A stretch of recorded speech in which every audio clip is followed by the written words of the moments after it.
Hello everyone, welcome back to Larry and Amy's Kitchen. Well, today we are going to make a recipe that I'm sure a lot of you have already had before, but for those of you that don't know how to make it, we wanted to take the time to show you. We're going to be making Grandma's banana nut bread. A favorite for a lot of people. Fairly simple to make and a nice treat any time of the day. The first thing that we're going to do is turn our oven on to 350 degrees and let it start preheating. Now the recipe says to use 2 cake tins, 8 by 4 inch loaf pans. I don't have one, so I'm not going to worry about that. I've got this green 9 by 13, whatever size it is, container, glass container that I'm going to use. And the first thing I'm going to do is spray it down a little bit,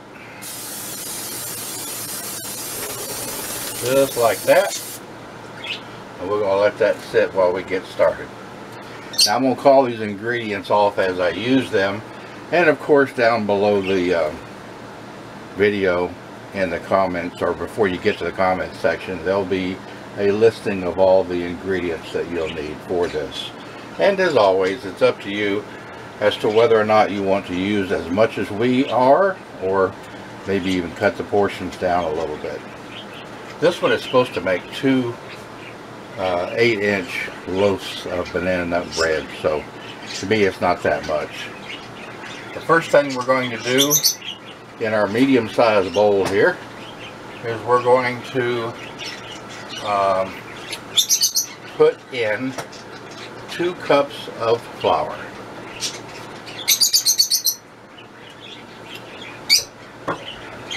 We're going to be using 1½ teaspoons of baking soda. So here comes our first one, and roughly our second one right there, or the half one. We'll set that off to the side.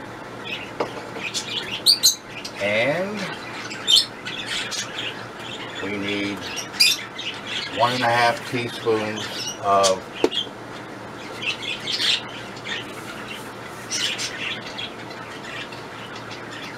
we need just a pinch of salt. So I'm just going to sprinkle just a little bit of salt in there, not much.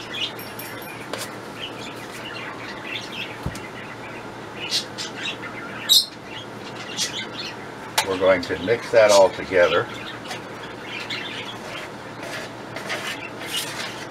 so that the baking soda, flour, and salt is pretty evenly distributed.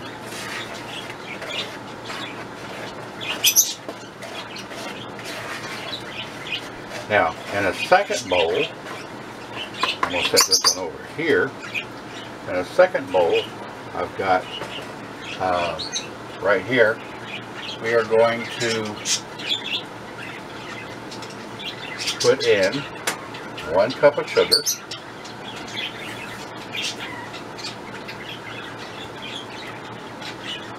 we're going to be using 1/2 cup of vegetable oil.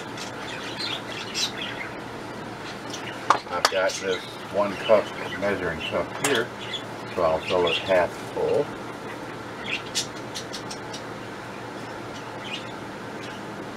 There we go. I'm going to pour that in.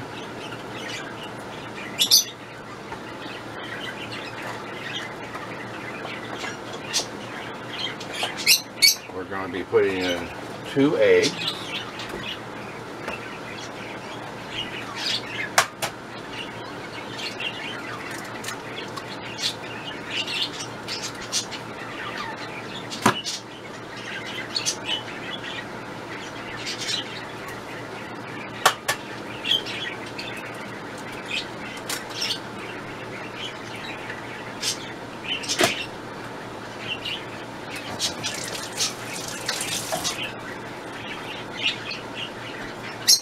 and then 1 teaspoon of vanilla extract.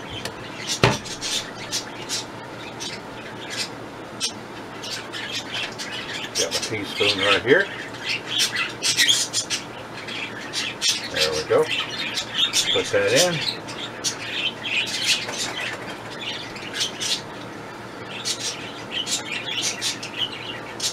Alright.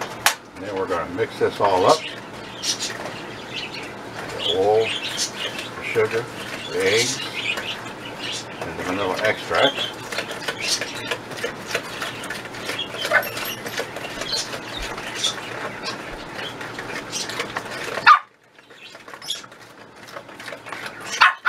Our dog says, "Give me a piece," but he doesn't realize that it's not made yet. He loves to eat anything and just about everything that we do. Alright, so I've got that mixed together good. The next thing that we're going to do is to add 1 1/3 cup of well-ripened bananas. And I've already smashed them. This is the equivalent of about 3 medium-sized bananas. So I'm going to put that in there.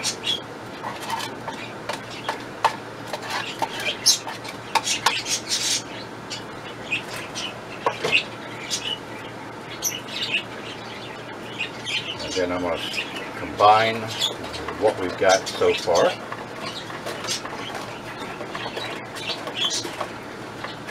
And then once that's stirred up, we're going to add our flour, baking soda, and salt to the mixture. Like I said, normal, simple ingredients that you probably already have around the household already. Nothing too complicated. Alright, so we're going to mix all that up. Make sure it's combined. Hopefully you can see that well enough.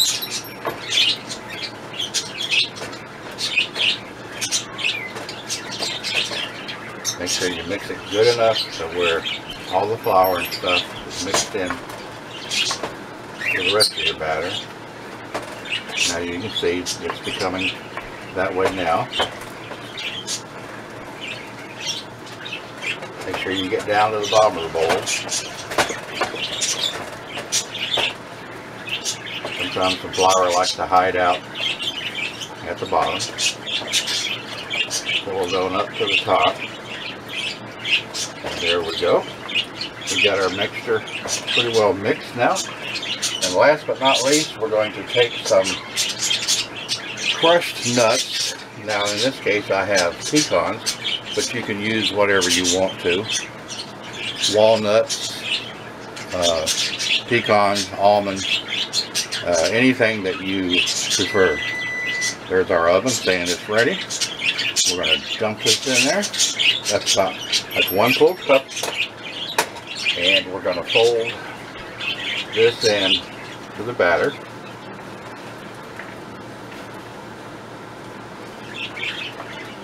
So that we get an even distribution of pecans.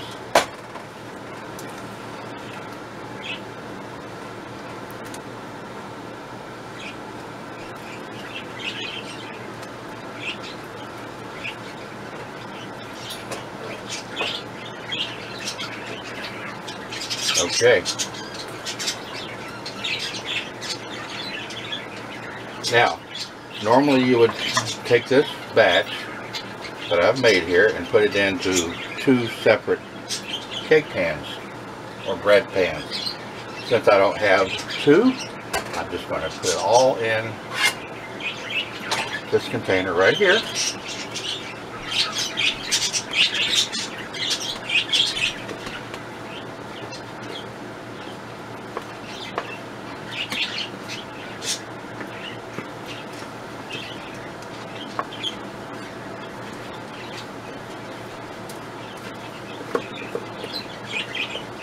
Now if you were making this to deliver to somebody or maybe a school function or something, you might want to pick you up a couple of bread pans at the store.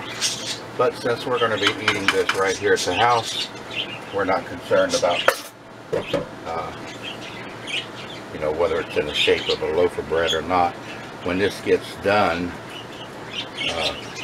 I'm going to cut this into slices like bread, so it's still going to be just as good, just as easy to eat.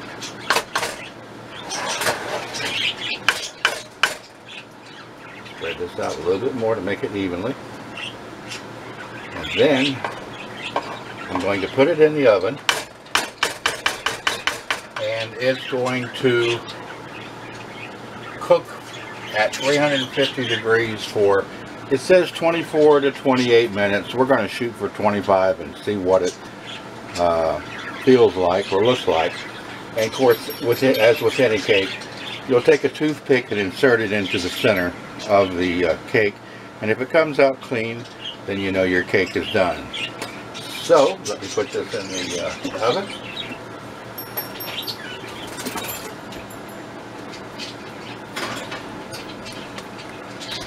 There you go.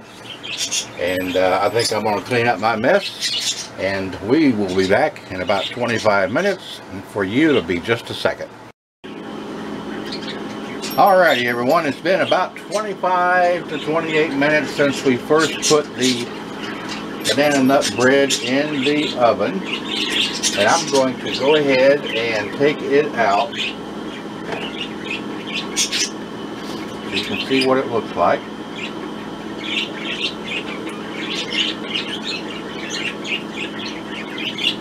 There we go. Now, one thing, to me, I think this looks fine, and it definitely smells up the house, something deliciously.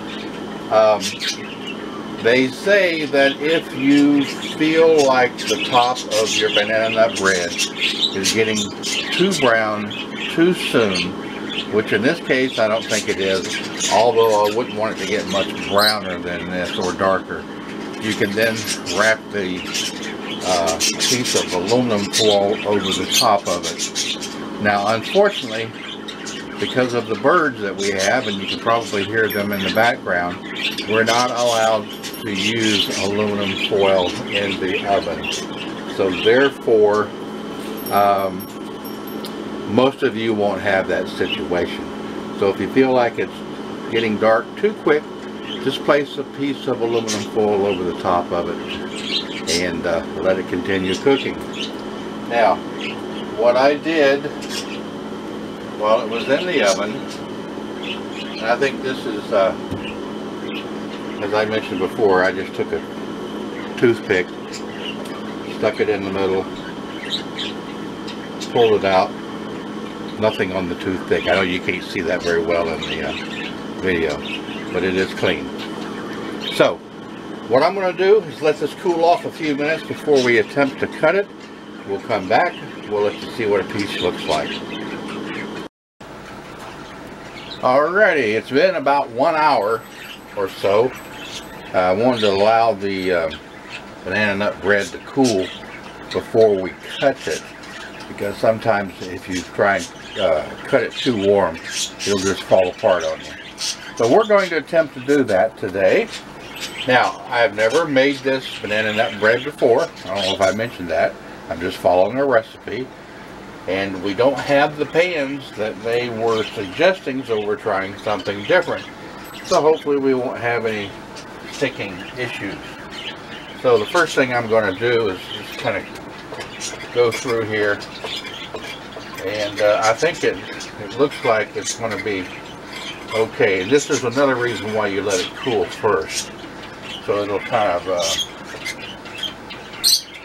I don't know what the word is, thicken or what have you. But I think what I'm going to do is I'm going to go right down the middle like this. Oh yeah, it feels nice and solid.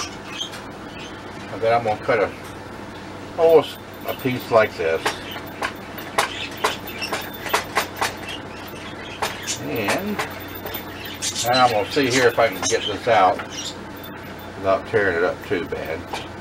I think once the first piece is out, then it should go along a lot better. Alright, so right there, I'm going to put it over here in the light where you can see it better. Get over there. is our banana nut bread. And I'm just going to try a little piece here. Oh yeah, that tastes real good. So, we have got banana nut bread that we can eat now. And if we want to, we can freeze this banana nut bread for up to 3 months. What you do is you cut your piece off, you wrap it in a saran wrap, and then aluminum foil on the outside. Put it in your freezer, and then when you're ready to serve it again, you can take it out of the aluminum foil and saran wrap, put it on a plate, heat it up in the microwave, and you're good to go. So like I said, it will last up to 3 months in the freezer, so don't be afraid to make the full batch and save you some for later. So we appreciate y'all watching this today. Like I said, this is the first time I've ever made this, and in my opinion it turned out pretty good.